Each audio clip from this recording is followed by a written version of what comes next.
शेतकऱ्यांच्या शेतमालाला जास्त भाव मिळावा म्हणून अत्यंत महत्त्वपूर्ण निर्णय घेतले आहेत, ज्या निर्णयांमुळे प्रचंड मोठा फायदा हा शेतकऱ्यांना होणार आहे।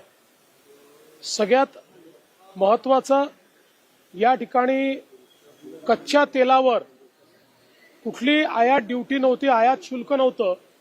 20% आयात शुल्क लावण्याचा निर्णय घेण्यात आला आहे आणि रिफाइंड तेलावर 12.5%वरनं तो 32.5% करण्यात आलेला आहे।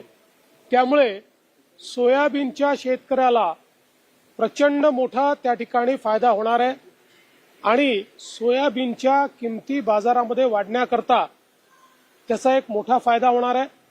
यापूर्वीच सोयाबीनच्या खरेदीचा निर्णय देखील केंद्र सरकारने घेतलेला आहे।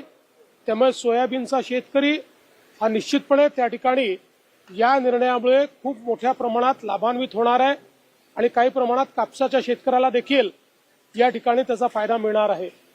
यासोबत आपण जर या ठिकाणी बघितलं तर कांद्याचा मोठा प्रश्न हा निर्माण झाला होता आणि कांद्याच्या प्रश्नावर केंद्र सरकारने मिनिमम एक्सपोर्ट प्राइस पूर्णपणे संपवून टाकलेली आहे आणि या ठिकाणी जी काही त्याच्यावर एक्सपोर्ट ड्युटी होती ती 40%वरनं 20%वर आणलेली आहे।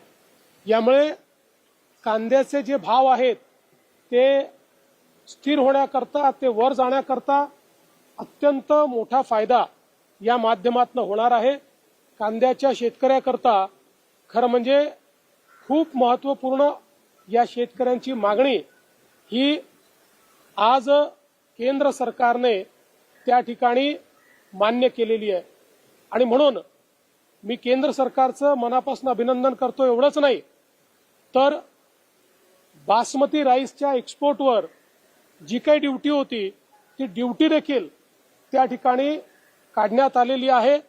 त्यामुळे हा जो काही बासमती धान पिकवणारा शेतकरी आहे यालाही खूप मोठ्या प्रमाणात त्या ठिकाणी फायदा होणार आहे आणि म्हणून या सगळ्या निर्णयांचा थेट फायदा हा या ठिकाणी सोयाबीनचे शेतकरी, कांद्याचे शेतकरी, बासमती राईसचे शेतकरी या सगळ्यांना होणार आहे आणि त्याचा इनडायरेक्टली फायदा हा काही प्रमाणात कापसाच्या शेतकऱ्याला देखील त्या ठिकाणी होणार आहे आणि म्हणून मी केंद्र सरकारचे अतिशय मनापासून आभार मानतो, त्यांचं अभिनंदन करतो आणि अशा प्रकारचा निर्णय हा निश्चितपणे महाराष्ट्रातल्या शेतकऱ्यांना सुखावून जाईल असा मला विश्वास आहे।